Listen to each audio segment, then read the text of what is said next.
Welcome back mga ropa, kwentuhan muna tayo. Pag-usapan natin ngayon ang pambihirang diskarte na ginamit ni Coach Tim Cone sa mga huling minuto ng Game 6 sa game ng Barangay Nebra kontra sa kupunan ng San Miguel Beermen. Ngayon mga ropa, dahil sa pambihira, kabilib-bilib at kamanghamangang diskarte na ginamit ni Coach Tim Cone at ng mga players ng Barangay Gene Kings, pinauwi na nila ang kupunan ng San Miguel Beermen at haharapin na nila sa finals ang kupunan ng Talk and Text Tropang Giga. Ngayon mga ropa, ano ba ang ginamit na diskarte ni Coach Tim Cone sa mga huling minuto ng laro sa Game 6? Ngayon mga ropa, ito ang game analysis at breakdown. Simulan na natin to. Okay, game. Dito tayo magsimula sa third quarter mga ropa. 2 minutes and 35 seconds ang natitira sa oras. 68 to 67 ang score at pansinin natin dito yung lineup ng San Miguel Beermen. Sa pagkakataong to, lamang pa ng 1 punto sa kupunan ng Gene Kings. At sa pagkakataon din to, nilabas si Coach Choria Galen si Junmar Pajardo. Tanging si EJ Enusique lang natirang big man sa kupunan ng SMB dito. At pansinin din natin mga ropa, wala si Japet Aguilar dito sa loob para sa kupunan ng Barangay Nebra. Take note mga ropa, itong buong Game 6 ay pinanood ko ng live, kaya naintindihan ko yung mga nangyayari doon sa loob ng court. Ngayon mga ropa, dahil wala si Junmar Pajardo dito sa senaryo na to, naging small ball lineup ang kupunan ng San Miguel Beermen. Tanging si EJ Enusique lang ang natira sa kanila na malaki-laki. At sa pagkakataong to mga ropa, dahil small ball lineup ang kupunan ng San Miguel Beermen, ibig sabihin pwede nilang ma-maximize tong small ball lineup nila para mas spread out yung floor para sa mga shooters, katulad nitong si Don Troliano. Nasa senaryo na to sa fast break ng San Miguel Beermen ay na-open sa may 3-pointer. At dahil open yan mga ropa, na-maximize nila yung pag-spread out ng floor at yung small ball lineup nila. Pinukol na ni Don Troliano yan. Don Troliano for 3, basket is good. Ngayon mga ropa, at the same time, dahil wala si Japet Aguilar sa lineup ng Ginebra dito, wala silang center, nakapitalize din niya na San Miguel Beermen dahil sinalaksakan nila ang depensa dito ng Ginebra. Dito nga mga ropa ay nakakuha ng open teardrop si Jericho Cruz dito sa may gitna. Pero halimbawa nandyan si Japet Aguilar dyan sa may paint, hindi madaling magagawa ni Jericho Cruz yung teardrop na yan. Automatic mga ropa, medyo maiilang siya sa tangkad ni Japet Aguilar at matik depensa din si Japet Aguilar sa gagawin niyang teardrops. Hindi siya madaling ma-open dyan sa may gitna. Pero dahil wala nga si Japet Aguilar, advantage yun ng San Miguel Beermen. Mintes naman yung teardrop si Jericho Cruz dito, pero nandyan si EJ Enusique para i-put back ito. Easy 2 points para EJ Enusique. Wala si Japet Aguilar dyan na pwedeng tumapat sa kanya.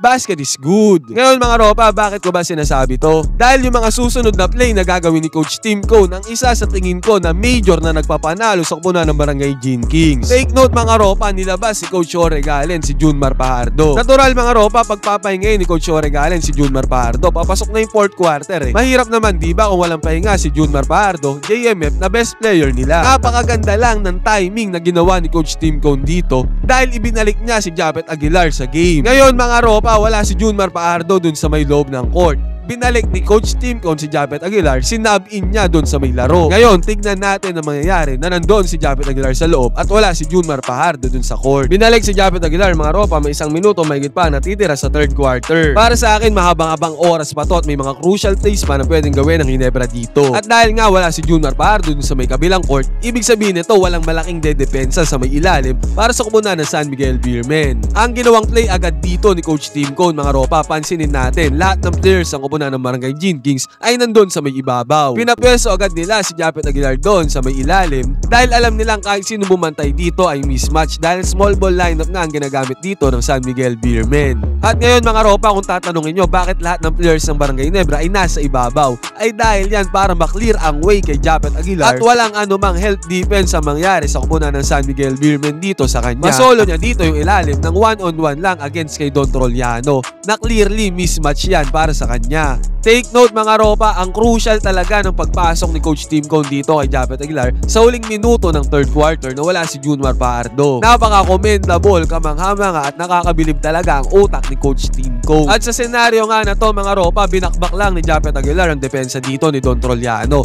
Di hamak na mas mahaba at mas matangkad si Japet Aguilar kay Don Troliano at umakmang tutulong pa nga dito sa depensa si EJ Enusique. Pero nag-aalangan tumulong dyan si EJ Enusique, yan makikita natin sa body language niya dahil meron din naman kasi siyang binabantayan dito at si Justin Brownlee pa yun. At the same time din mga ropa, dahil lahat ng mga players ng Ginebra ay nasa ibabaw, lugi ang posisyon dito ni EJ Enosike dahil nanggaling pa siya dun sa ibabaw kung ro-rotate siya dito kay Japet Aguilar. Kaya one-on-one defense lang talaga to kay Don Trollano at lamang na lamang si Japet Aguilar dyan kung kaya't easy 2 points basket is good para kay Japet. At hindi pa yan dyan natapos mga ropa dahil the next play ulit, Japet Aguilar na naman nasa ilalim at agad-agaran agad siyang nilocate dyan ni Ralph Koo. This time nakapag-rotate naman sa depensa dito si Jericho Cruz para tulungan si Don Trollano. Pero wa-effect mga ropa, mismatch kasi talaga, masyadong matangkad sa kanila si Japet Aguilar. Ang tendency ulit mga ropa, wala si Junmar Fajardo dyan sa may ilalim, walang depensa kay Japet Aguilar, easy 2 points again para kay Japet, basket is good. At bukod pa dyan mga ropa, di lang naman si Japet Aguilar ang pwedeng umatake sa may ilalim pag wala si Junmar Fajardo.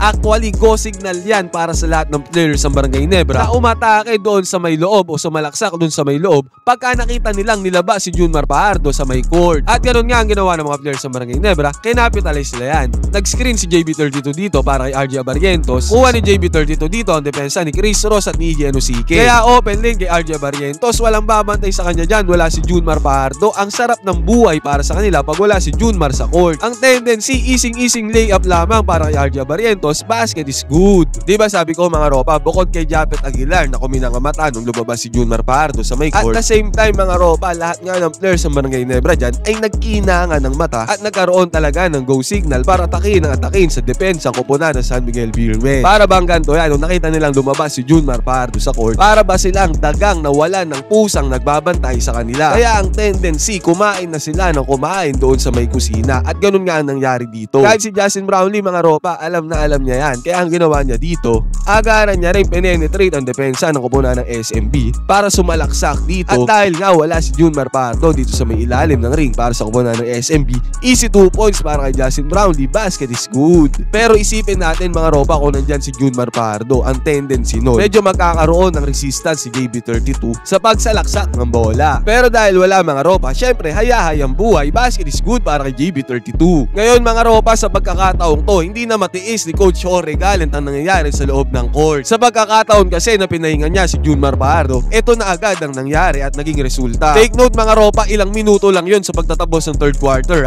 pero nakapitalize pa rin ni Coach Timco ng pagkakataon na yun na wala si Junmar Fajardo sa court. Pagbabalik nga ni JMM sa court dito sa fourth quarter mga ropa, again nag-back to reality sa opensa koponan ng Barangay Gene Kings at nag-ingat ulit sila. Sa pagkakataong to mga ropa, pansinin natin ang ataking ginawa ni Justin Brownlee. Nagpaset siya ng screen dito kay Japet Aguilar dun sa may ibabaw. Iwan nila ang depensa dito ni EJ Enosike. Pero guess what? Guess who? Si Junmar Fajardo nandito na sa court para sa koponan ng SMB.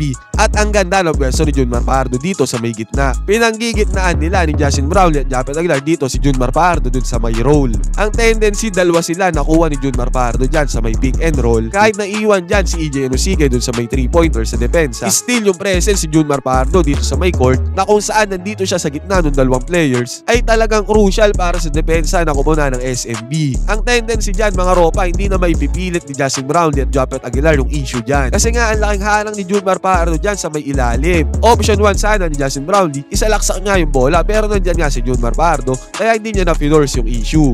Ang option 2 naman niya dito ay pasa kay Japet Aguilar. Pero dahil nga nasa gitna nila si Junmar Fajardo, kahit sino sa kanilang dalawa kayang depensa ni Junmar Fajardo dyan. Kaya negative din yung option 2 na ipasa kay Japet Aguilar yung bola. Ngayon doon tayo sa may option 3 ni JB32. Nandoon pa si RJ Abarrientos nakapwesto doon sa may corner 3-pointer. Kaya yun na ang tanging option ni Justin Brownlee na dapat niyang gawin dito at ginawa niya yun. Syempre mga ropa, ang ganda at commendable talaga ang skills na meron si RJ Abarrientos. Kumbaga good defense na para sa koponan ng San Miguel Beermen yan. Pero still nagawan pa rin niya ng paraan para tira ng koponan ng SMB dito kahit good defense sa kanilang nilalaro. At the same time na ipukol at naipasok niya pa yan, basket is good para RJ Abarrientos, 3-pointer pa yan. Ngayon mga ropa, nakita natin yung epekto ni Junmar Fajardo dun sa may paint. In terms of defense, nakita natin doon na hindi na pinilit ni JB32 at Japet Aguilar yung issue kay Junmar. Kasi nga mahirap na senaryo yon para sa kanila. Ito mga ropa, another scenario ulit kung saan ito ang epekto talaga ni Junmar Fajardo sa defense para sa SMB. Dito nagset ng screen ulit si Japet Aguilar para kay Justin Brownlee. Nakuha naman nila yung switch defense dyan kay Junmar Fajardo. Take note mga ropa, yung ganyang switch defense, okay na okay kay Justin Brownlee yan.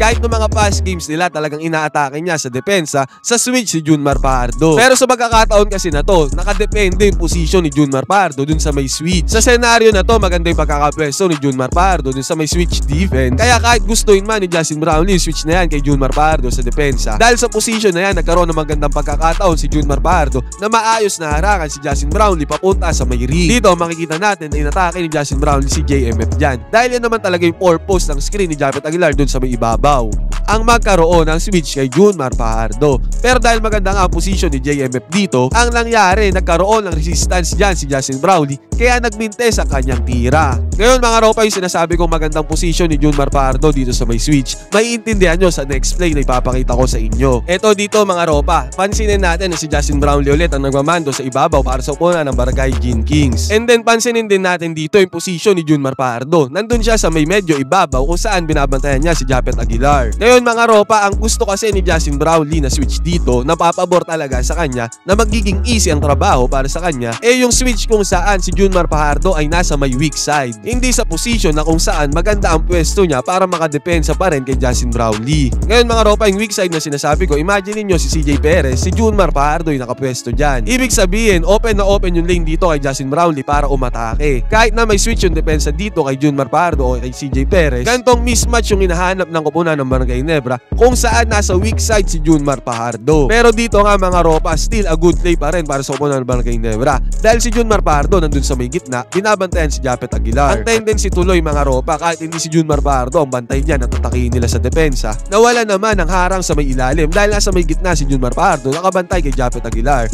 Ang outcome nito, ising-ising nakasalaksak si Justin Brownlee dahil walang resistance sa may ilalim sa katauhan ni Junmar Fajardo. Easy 2 points para kay Justin Brownlee, basket is good. Eto again mga ropa, Justin Brownlee nagmamando sa ibabaw at binabantayan siya dyan as usual ni EJ Enosike. Dito mga ropa, na pagdesisyon ng atake ni Justin Brownlee ang depensa ni EJ Enosike. Napansin niya kasi dito na medyo maluwag dito yung gitna ng kupunan ng San Miguel Beermen. Pero medyo dado dito mga ropa, si Junmar Fajardo wala sa weak side ng kupunan ng San Miguel Beermen sa depensa. Ibig sabihin, kapag sumalaksak si Justin Brownlee dito, pwede siyang i-close out dito ni Junmar Fajardo kasi nga wala sa weak side dito si Junmar. Pero dahil iba ang nakita ni Justin Brownlee dito mga ropa, open lane nga dito sa may gitna, iniwanan niya na ang depensa dito ni Enosike at nag-take na siya ng risk dito. At yun nga ang nangyari mga ropa, wala sa weak side si Junmar Fajardo. Kaya ang tendency, pwede siyang mag-close out sa atake ni JB32. At yun nga ang nangyari dito mga ropa, naiwan si EJ Enosike, close out ni Junmar Fajardo, kaya nagkaroon ng resistance dito si JB32 sa isang open na tira. Ang gandang depensa dito ni Junmar Fajardo, talagang naharangan niya dito si Justin Brownlee para sa easy 2 points. Yun nga lang mga ropa, ang positive side naman dito ni Justin Brownlee ay nakabingwit siya ng foul dyan kay Junmar Fajardo. Good defense sana yan kay JMF pero nagkaroon ng foul. So yun mga ropa, makikita natin dito na nagmintes ang tira dito ni Justin Brownlee. Isa talaga yun sa epekto ni Junmar Fajardo sa depensa kung makakapwesto siya ng maganda doon sa may ilalim. Pero still foul is a foul. Good choice of offense pa rin kay Justin Brownlee dito. Tapos bukod dyan mga ropa, sinabi ko nga hindi nila pinipilit ang senaryo kung saan nasa ilalim si Junmar Fajardo sa depensa. Nag-rely din ang Barangay Gin Kings sa mga 3-pointers na naipupukol nila na kung saan hindi naman nakakadepensa si Junmar Fajardo. At dito nga mga ropa, para sa akin ito ang nagpapanalong play sa koponan ng Barangay Ginebra dito sa Game 6. Again, si JMF ulit ang bida dito para sa depensa ng San Miguel Beermen at para sa opensa ng Barangay. Take note mga ropa, galing sa timeout ang koponan ng Barangay dito, tumawag ng timeout si Coach Tim Cone para mag-set ng play sa Barangay. At ang naisip niyang play dito mga ropa, pinaset niya ng screen dito si Japet Aguilar sa may ibabaw para makuha niya ang depensa dito ni EJ Enosike. At ang tendency mga ropa, nakuha nga ni Justin Brownlee ang switch na gustong gusto niya dyan. Si Junmar Fajardo na ngayon ang bumabantay sa kanya sa ibabaw.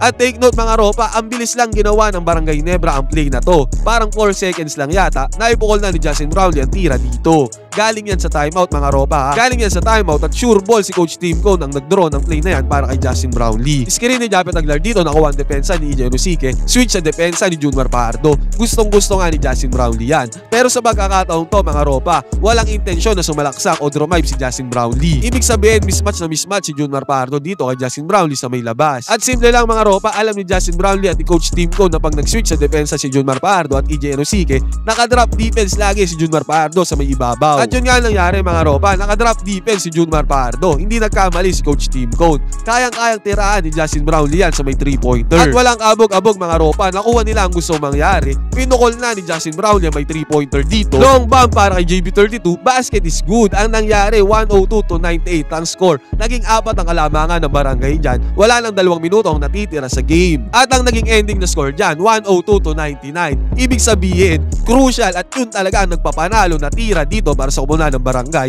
yung 3-pointer ni JB32. Again, sa huling play na to ng Barangay Ginebra, involved si Junmar Fajardo sa depensa. Genius play by Coach Tim Cone, perfect execution kay Justin Brownlee at sa mga players ng Barangay. Talk and text versus Barangay Ginebra sa PBA Finals, kasado na to. Maganda-gandang abangan at panoorin to mga ropa. Gusto nyo bang maglaro at manalo? I-click nyo lang ang link dyan sa may description box at sa may pinned comment. Meron akong available na promo code dito na pwede nyong gamitin. I-type nyo lang ang Johans dyan sa may promo code. Piliin nyo ang sports option para makuha nyo ang 12,000 peso cash bonus sa inyong unang deposit.